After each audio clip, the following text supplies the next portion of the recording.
안녕하십니까. 서울금양초등학교 연구부장 장은정입니다.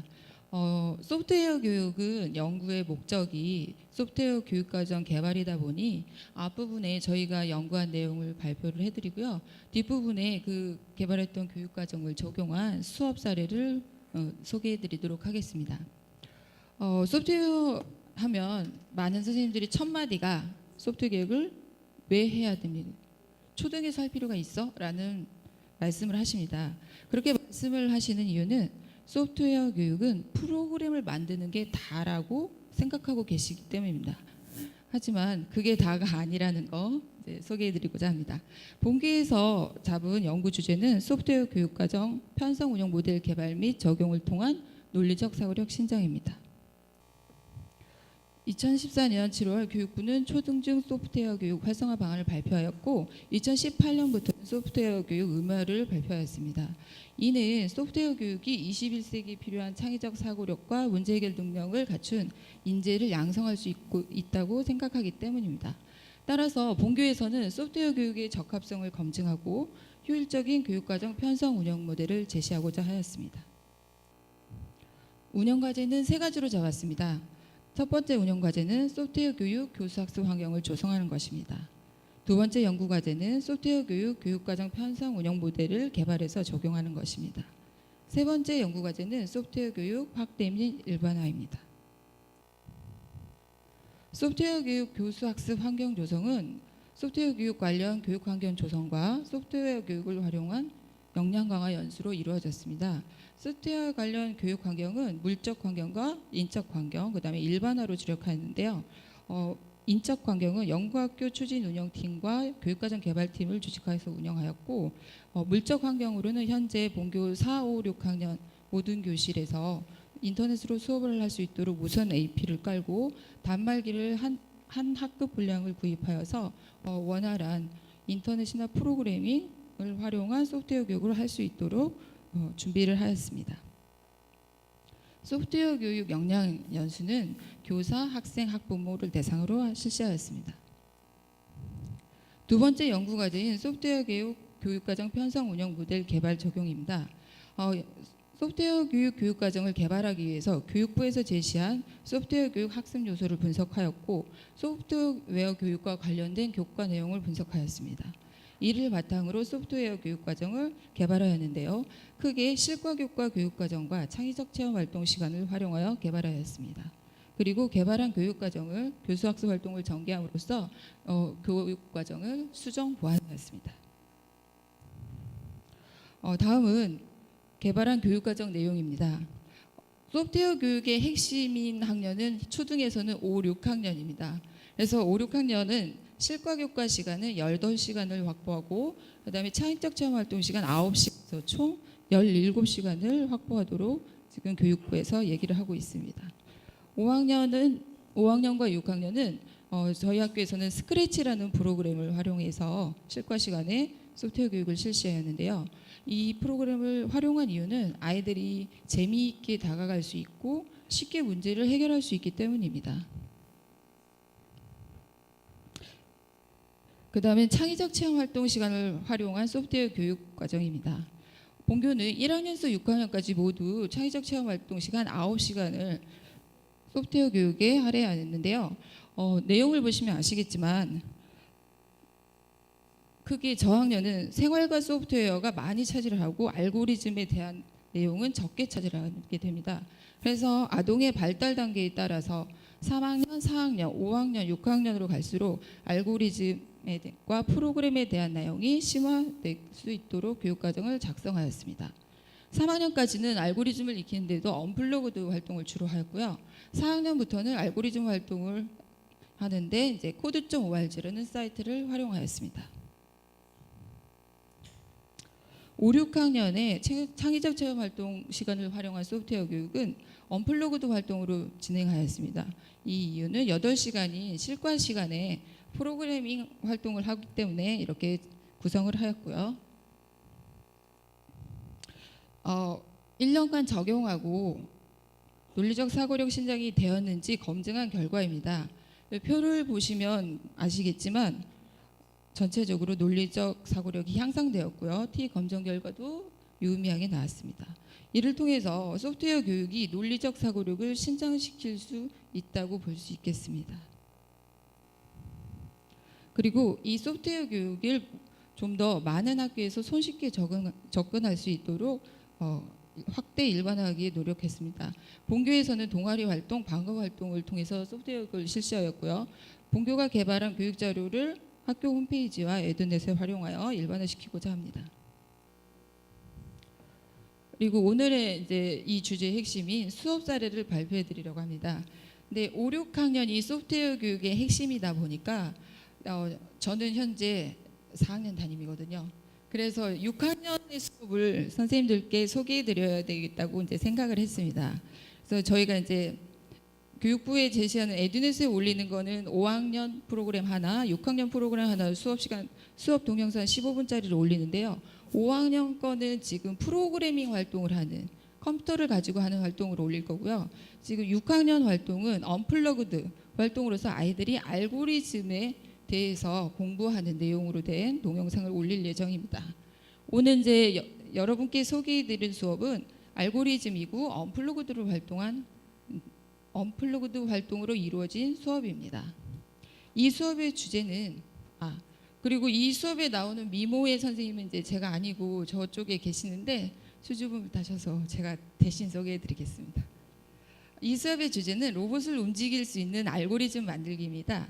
아이들은 명령, 조건, 반복 이 세 가지 알고리즘을 가지고 활동을 하게 되는데요. 활동은 총 3가지로 구성되어 있습니다. 첫 번째 활동은 신호등에 사용된 알고리즘을 찾는 활동이고요. 두 번째 활동은 신호등이 있는 횡단보도를 건너는 알고리즘을 짜는 활동. 세 번째 활동은 신호등이 없는 횡단보도를 건너는 알고리즘을 짜는 활동으로 이루어져 있습니다. 수업의 내용은 동영상으로 보여드리려고 합니다.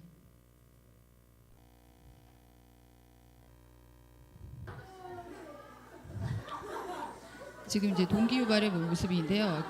이 동기유발에 사용하고 있는 동영상은 TVN에서 방영하고 있는 할머니 로봇이라는 이제 프로그램입니다.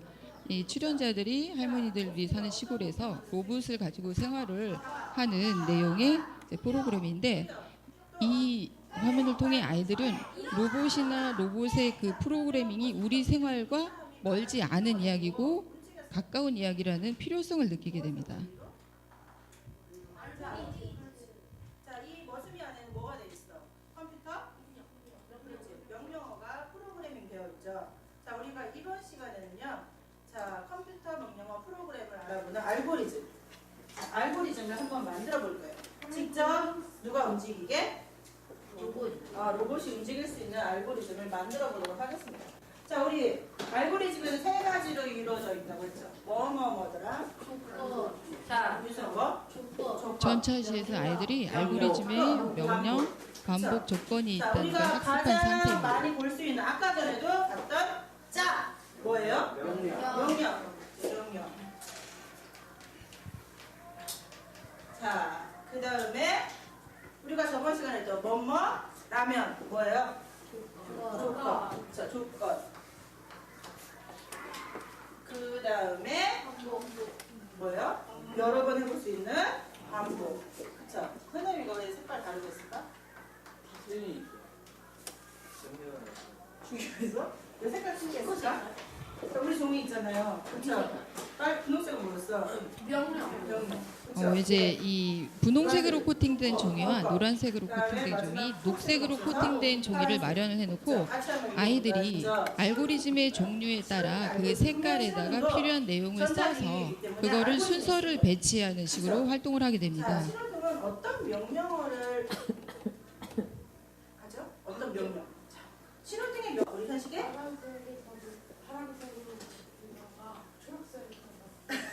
첫 번째 활동인 신호등 알고리즘 찾기 활동인데요. 빨간색으로 아이들이 신호등은 초록불 켜기, 빨간불 켜기 이 2개의 명령으로 이루어졌다는 알고리즘을 확인하게 됩니다. 명령하기 전에 시작하기. 자, 뭐예요? 빨간색 얼마가 켜기. 3초? 뭐 이거 저걸 알아서 하겠죠. 자, 그럼 빨간색 몇 초간 켜기. 다음에는 뭐가 있을까? 초록색 몇 초간 켜기. 있겠네요. 그렇죠? 빨간불 몇 초간 켜기, 초록불 몇 초간 그래서 아이들이 켜기. 명령은 빨간색 종이에 써서 시작해서 빨간불 켰다, 붙이게 됩니다. 파란불 켰다, 끝. 네, 반복. 끝. 반복. 끝나면 큰일 나요. 여기 뭐가 필요해? 반복. 자, 그럼 여러분이 직접 만들어 보세요. 어디에다 무한반복을 넣어야 될지 한번 직접 여러분들 걸로 한번 만들어 보세요. 아이들이 이제 모든 별로 활동하고 있는 모습인데요. 지금 이제 반복이라는 명령어는 노란색에 적고 있습니다. 이게 이제 편집을 해서 완성된 동영상을 보여드리는 거예요. 중간에 아이들이 이제 여러 가지 사고 과정을 거치게 됩니다. 이 명령어로도 썼다, 저 명령어도 썼다가 하면서 이제 답을 찾아내게 되는 거죠.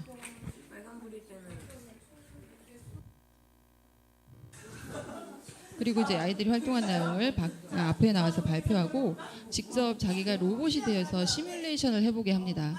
이렇게 시뮬레이션을 한 이유는 저 명령 체계대로 행동을 했을 때 그게 과연 오류가 없이 행동이 되는지를 보게 하는 거죠. 그리고 오류가 되었을 때 다시 알고리즘을 수정하게 됩니다. 두 번째 활동은 이제 신호등이 있는 횡단보도 건너기 활동인데요. 이 활동은 이제 앞에서는 명령 반복, 그래서 여기에서는 조건이 들어가는 이제 알고리즘을 구성하게 됩니다. 자, 우선 어디에 서서 어디에서 시작해 볼까요? 자, 우선 시작부터 해야겠죠. 시작합니다.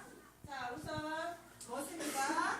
뭐예요? 횡단보도 앞에 섭니다. 그렇죠? 서서 뭐 합니다? 기다려. 서서 뭐 합니다? 그렇지. 신호등을 겁니다. 자, 그 다음에 명령은 두 가지. 건넌다, 건너지, 않는다. 두 가지가 있어. 자, 건넌다, 건너지, 않는다. 자, 이 사이에 뭐가 있습니까? 조건.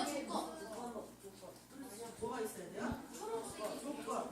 자, 이제 교사가 조건이 들어간다는 활동까지 같이 하고 어떤 조건이 들어가는지는 이제 아이들이 서로 상의하면서 찾아가게끔 하고 있는 모습입니다.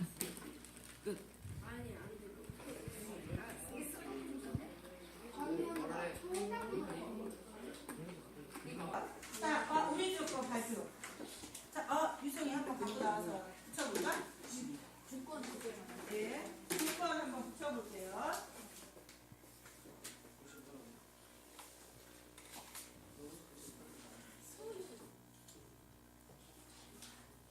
설명해볼까?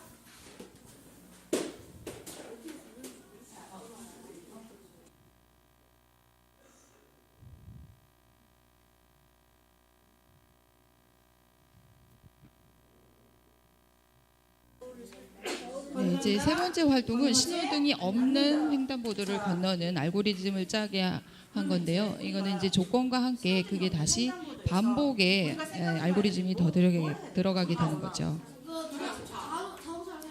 이제 조금 이제 명령어가 많이 들어가다 보니까 아이들이 사고 활동을 좀 더 이렇게 반복을 하고 실수도 하고 번복도 하고 수정도 하고 이런 모습이 많이 보여졌고요.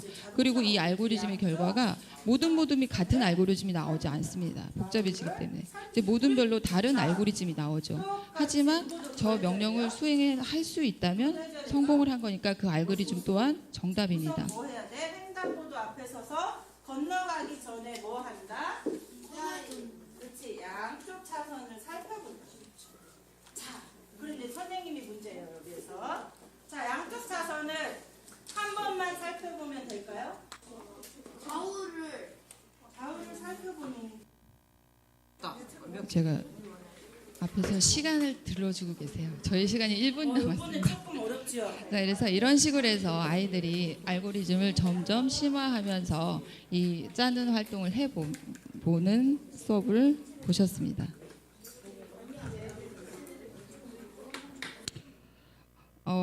이 알고리즘 활동 이런 거, 그다음에 소프트웨어 교육의 적용 이걸 하면서 과연 처음에는 저희 학교도 고민했습니다. 과연 효과가 있을까?